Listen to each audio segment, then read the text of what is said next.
Thank you so much for joining us this Wednesday afternoon.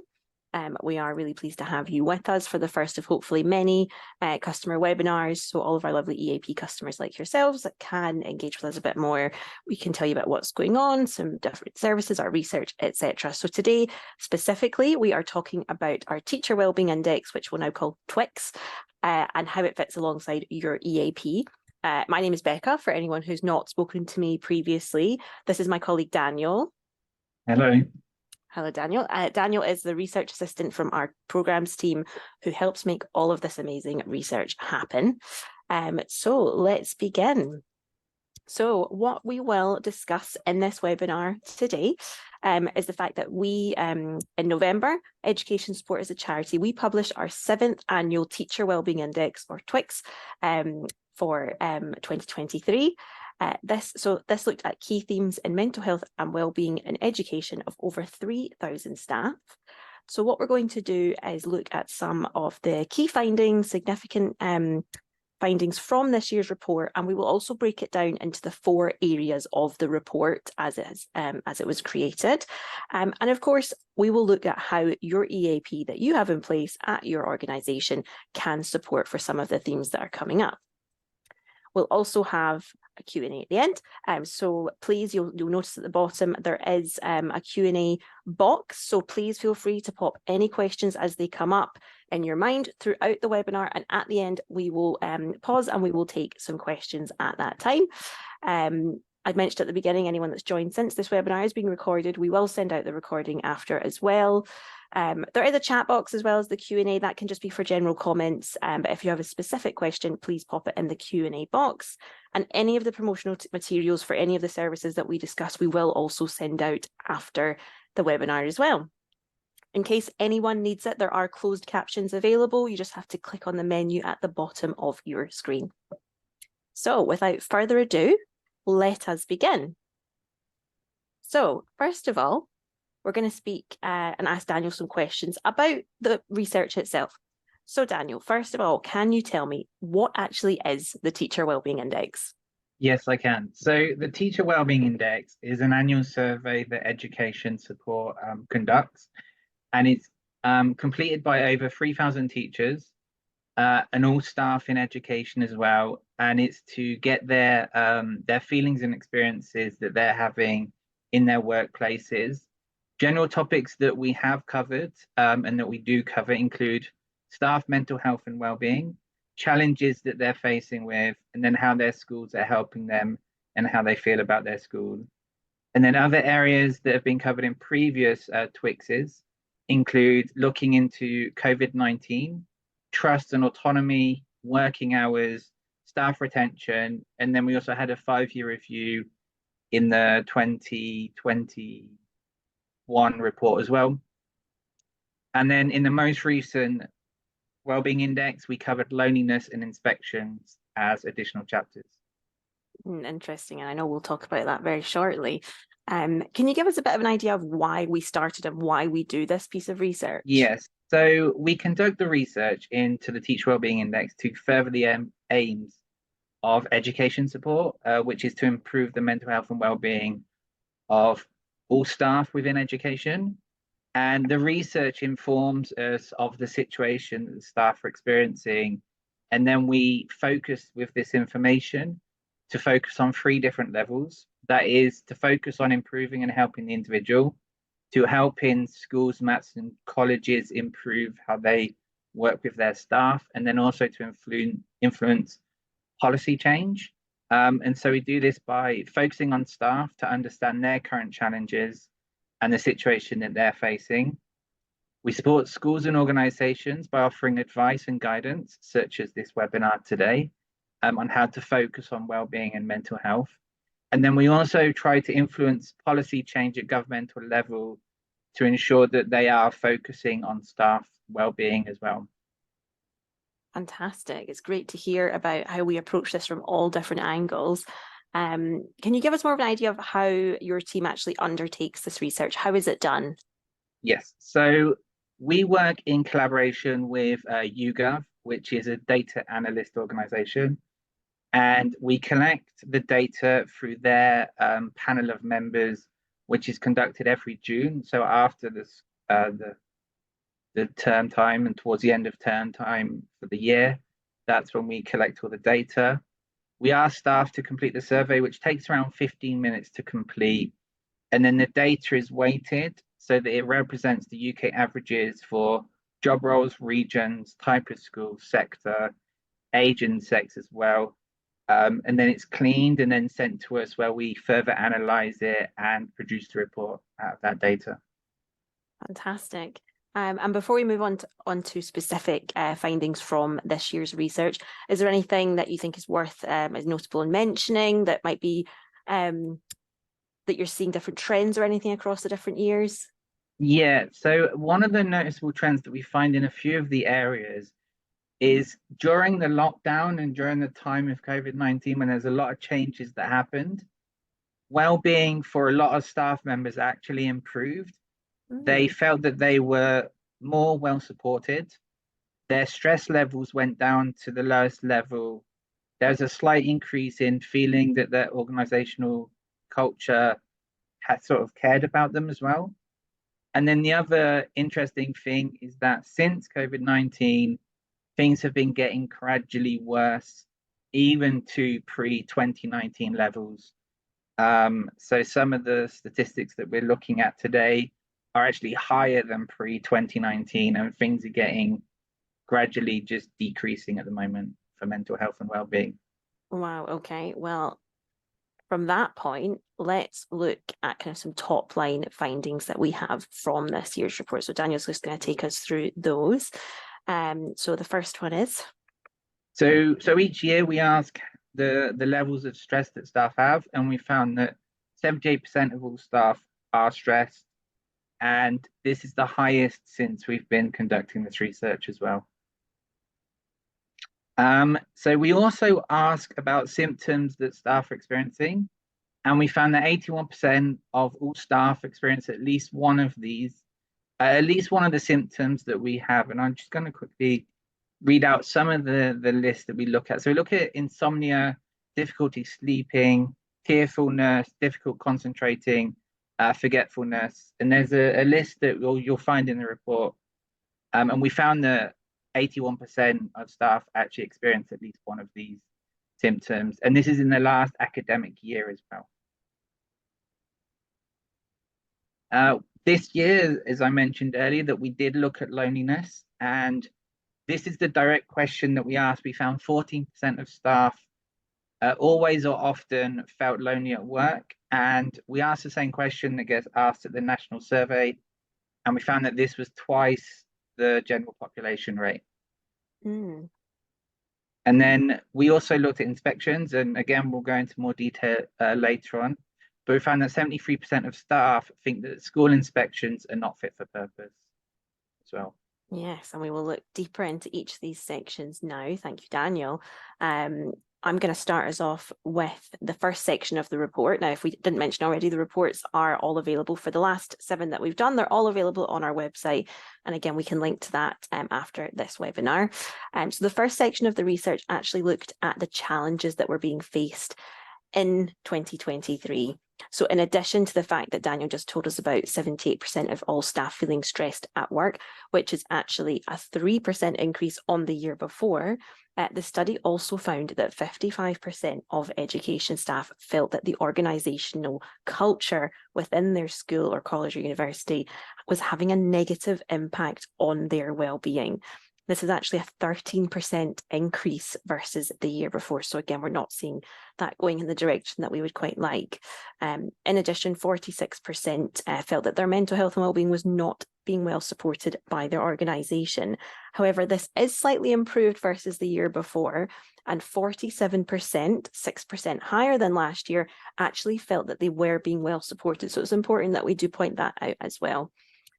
Now, it's important I say that by you having the education-focused EAP, the Employee Assistance Programme, through ourselves at Education Support, your school or trust or college are actually showing their dedication and understanding of the importance to your mental health and well-being at work. So the fact that you're sitting with us right now is a fantastic start, because it's been it's recognised, and I know we've got some senior leaders in here, but we've also got people of all roles within schools. So again, this is the first step. We recognise, and the statistics are backing it up, that this is really important.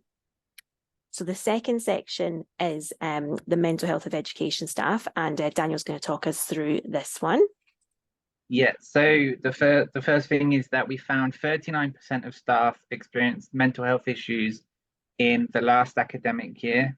And this was a 3% increase when you compare it to last year's 2022.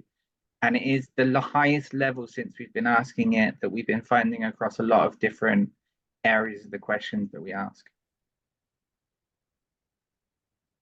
And then we also ask about the symptoms, which we kind of mentioned earlier. And we found that 51% of staff have experienced insomnia in the last academic year. And 48% of staff have experienced irritability or mood swings. And then to just add on, some of the other symptoms that have high percentages of staff experiencing them include a difficulty in concentrating, which was 41%, and then 47% experienced headaches or migraines. And this is for all staff members as well. And there's been a constant increase in all of these.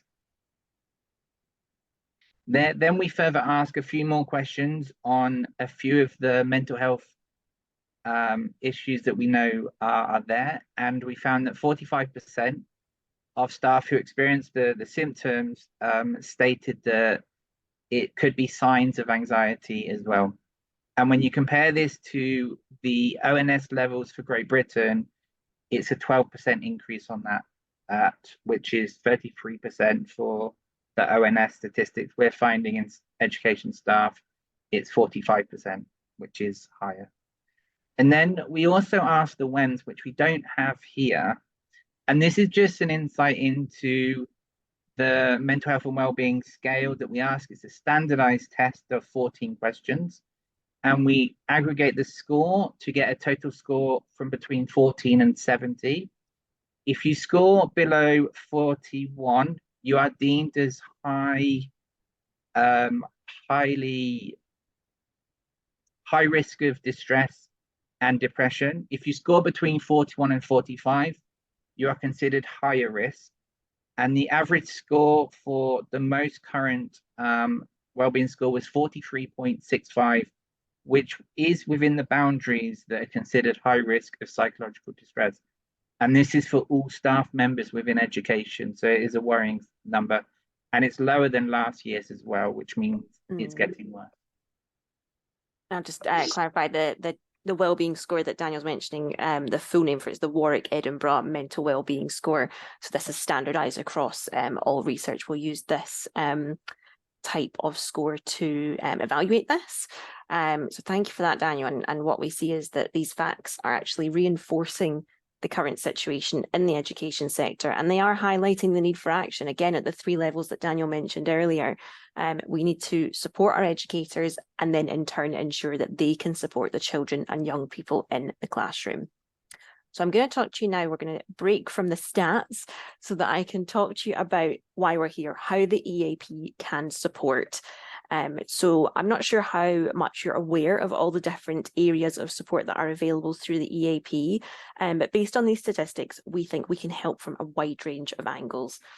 So looking at the stats we've just been looking at, from the high levels of people experiencing stress and anxiety in particular, we feel something like our AWARE course, which our stress reduction mindfulness course, could be a great proactive support where users can lower stress and anxiety. Now, some of you may have heard me discussing this with you if we've had conversations, or I've been sending out a lot more flyers on this. This is a great option where someone will have 6 sessions on the telephone with a professional, and they will create an individualized practice plan. They'll experience and learn mindfulness exercises in each session, and they'll also have electronic resources, for example, practice plan journals, etc. What this program aims to do is help someone learn to meaningfully engage in the present moment, and without judgment. This is a research-based approach to reducing stress, emphasising the present, establishing greater mind-body balance, and increasing overall well-being. Now, this, I think, could be helpful for anyone. And as someone within our charity that is having the conversations with you, our customers, it has been really great for me to be speaking about this one. I've been highlighting this to everyone. If you've had a call with me recently, you will have heard me talking about this. This is a great one. Anyone at any level of an organisation can benefit from this one. I'm having such lovely conversations with customers, giving me great feedback, whether they've used it personally or they've signposted a colleague or staff member to use this service. We are seeing engagement levels of this driving up because we have our usage statistics for the reports that go out. Actually, there's one going out today if you've not already received it. So it is lovely to hear that people are already benefiting from this. And the more that we have these conversations and spread awareness, the more that we can help use this as a way of supporting ourselves. And it could hopefully bring down these statistics and even, hopefully, prevent staff absences from stress or anxiety related worries. Of course, there's other areas available. We have, as always, the counselling and the computerised CBT that can help address the symptoms of the poor mental health that are being raised. When appropriate, they can be used in combination, so you can do one and or the other, and these can be very powerful when linked together. Of course, someone calling can also just have a single session of therapy, and if they've had a stressful day, then this can hopefully help them centre themselves again. We do also have things like our life coaching, which again, you'll get the flyers for. This is where someone will work towards gaining a better work-life balance. You can work with a professional towards a goal, that whether it's personal or professional or both. For example, someone might want to work on creating better boundaries between their life and their work, or they might want to become better at scheduling or planning time for their well-being to prioritise their mental health and well-being. But of course, we do also have practical guidance. So we understand that other factors that aren't just within the workplace can affect our stress and anxiety levels. For example, we understand there's the current cost of living crisis, and that is causing people a lot of additional stress.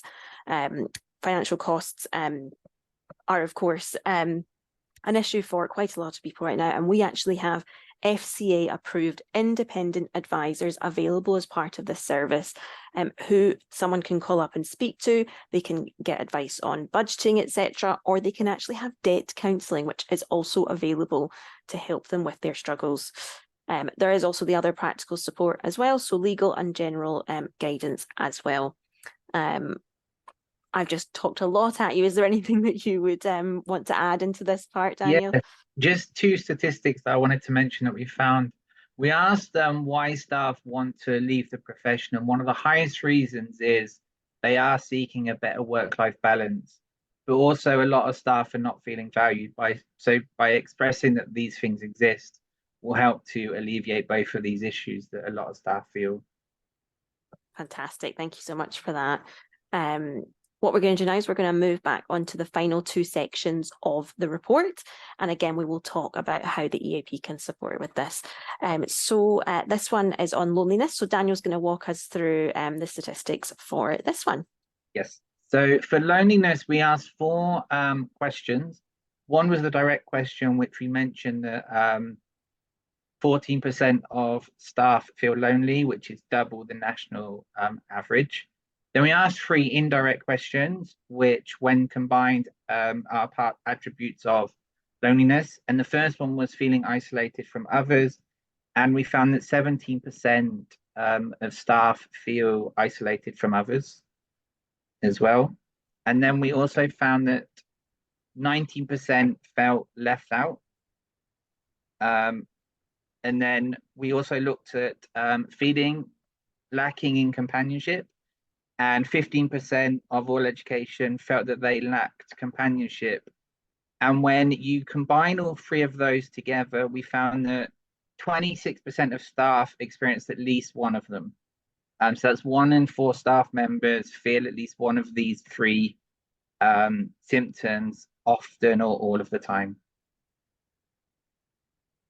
Fantastic. And it's important to mention as well that when we look at specifically staff from a global majority background, these people are more likely to say that they feel lonely compared to their white colleagues, which is 22% versus 13%.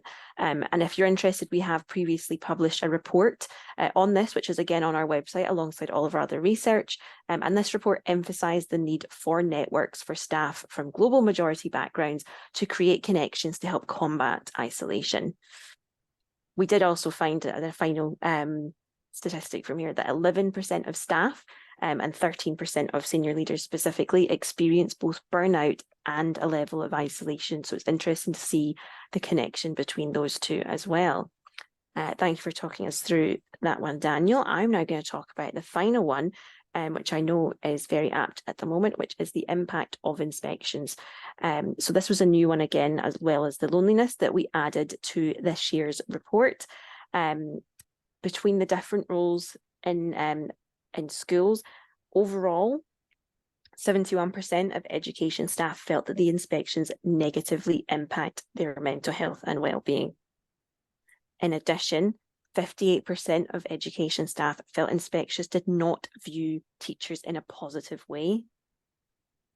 And as well, 43% of education staff felt that inspections did not accurately identify the key areas for improvement. Now, between the different roles, senior leaders were most likely to say that the inspections had a negative effect on their mental health. A lot of them will be leading on the inspections, and that was 83% versus 75% for teachers and 42% for support staff. So looking now at these two sections, I'm going to talk you through a few more areas of support that can help with these specific statistics.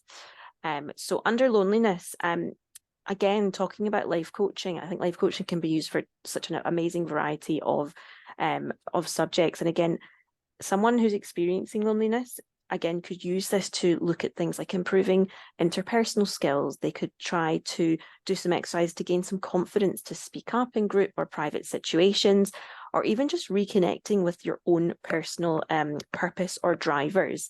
That's just a few examples. Again, this can be used in a variety of ways. And one important thing that we would say is the statistics are showing you are not alone. If you are someone that does feel that you are experiencing or you're seeing the signs in someone else, it's not a you thing, it's a we thing. And we need to work together to build a more inclusive and nurturing culture within our schools.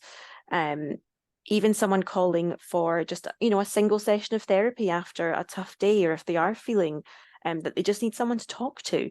You can call for a single session of therapy. The helpline is manned 24/7 by BACP accredited counsellors. So it doesn't matter what time of day, you will always have a counsellor at the end of the phone ready and willing to talk to you.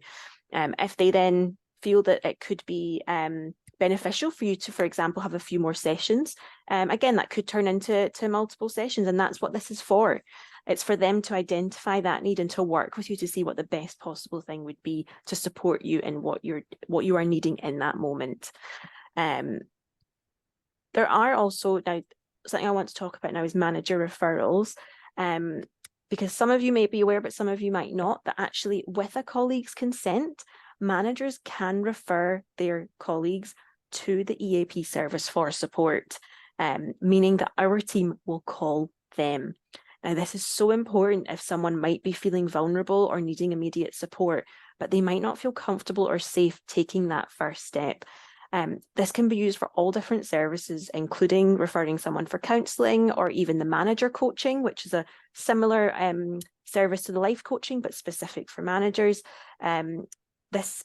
Doing this referral is such a great way for managers to show that they understand and recognise their colleague is in need of support, and it will help connect them with the service as soon as possible.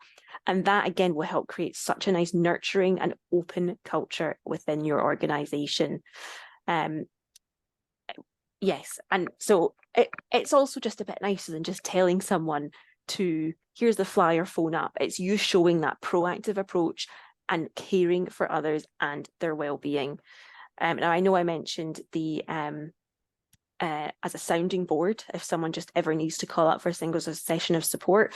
Again, inspections. This service is completely confidential and impartial. The only time confidentiality may be broken is if there is a deemed risk to your or someone else's physical health. Manager assist is a great one for anyone in a leadership role or someone moving into a leadership role. That's the manager coaching I was discussing. And that's where it's not a strict set of guidelines. It's very intuitive. You work with the person if you say you need some more support in managing staff absence or managing a difficult conversation with a member of staff. They will work with you on the support that you are needing to become a better leader.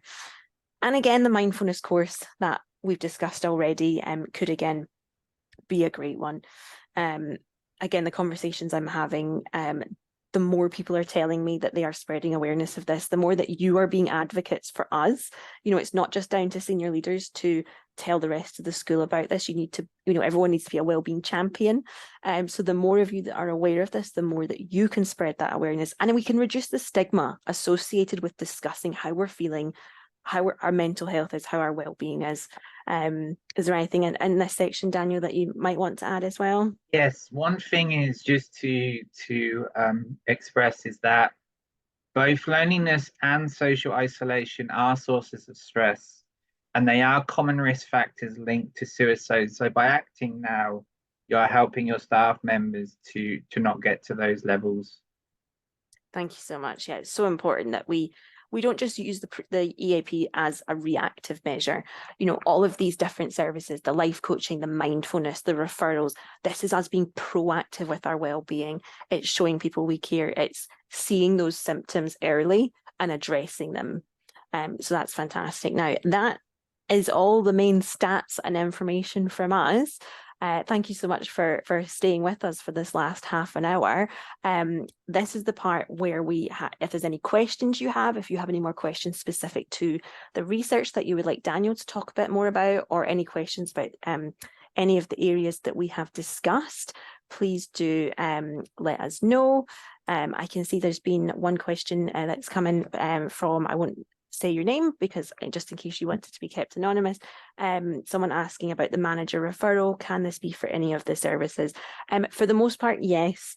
The way that it works with referral is essentially you would have a form, you would fill it in, you would always have to have the person that you're referring's consent, so that hopefully you'll have already had that conversation and you've discussed that you're going to refer them.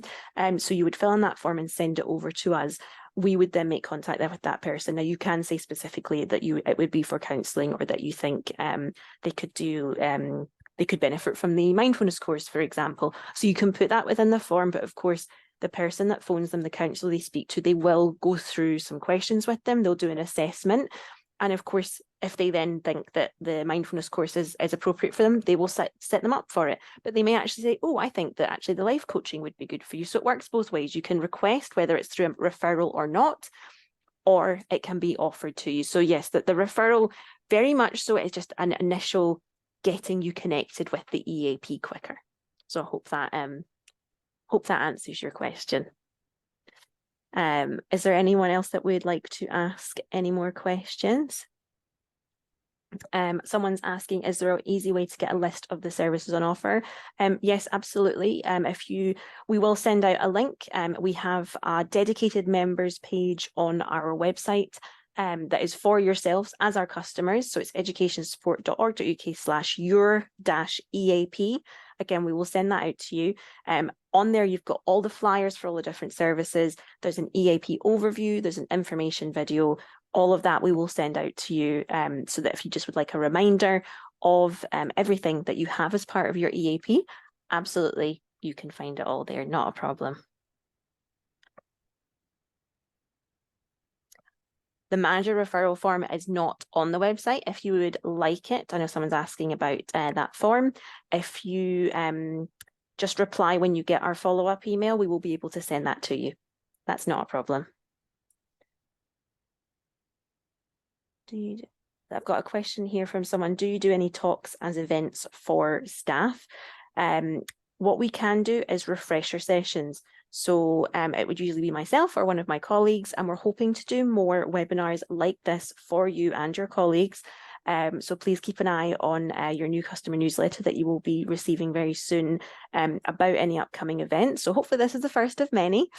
And what we can do is offer refresher sessions. So especially if you've had some staff turnover, or it's a new academic year, or you've had it for a couple of years now and you just want to remind staff of the support, we can present to you on a Zoom session for no more than half an hour and talk staff through not only all the support they can have, but how they actually access it, what happens when they phone, and everything like that as well.